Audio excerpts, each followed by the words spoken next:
এক যুবক এসে বলল, হুজুর আমি আমার নজরকে হেফাজত করতে চাই। ইমাম গাজ্জালী রহমতুল্লাহ আলাই বললেন, হে যুবক, এইখান থেকে তুমি জগটা নিয়ে আসো। এই দুধের জগ থেকে একটা পুতুলের মুখের মধ্যে তাকে একটু দুধ দেওয়া হলো।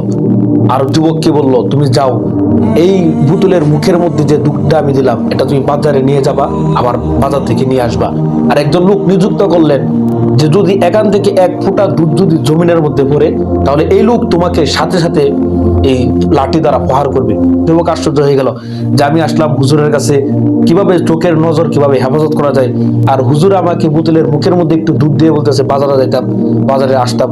যুবক মনে মনে চিন্তা করে হুজুরের কথা মতো সে বাজারে গেল, আবার বাজারে আসলো। কিন্তু তার ভিতরে চিন্তা যে পুতুলের মুখ থেকে যদি একটু দুধ যদি জমিনে পড়ে যায়, তাহলে এই লাঠিওয়ালা আমাকে প্রহার করবে, আমাকে আঘাত করবে। সে এই ভয়ে এক ফোঁটাও দুধ সে জমিনের মধ্যে ফালায় না। আবার ইমাম গাজ্জালী রহমতুল্লাহ আলাই যেমন ভাবে দিয়েছিল এরকম ভাবে নিয়ে আসে।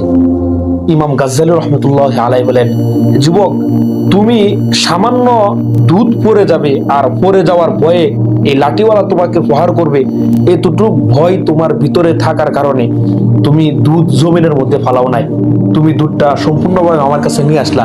আর যে আল্লাহ পাক রব্বুল আলামিন তোমাকে সৃষ্টি করেছে, ওই আল্লাহর ভয় যদি তুমি দিলের ভিতরে আনতে পারো, তোমার বেগানা নারীর দিকে কোনো সময় তুমি তাকাবে না। সুবহানাল্লাহ।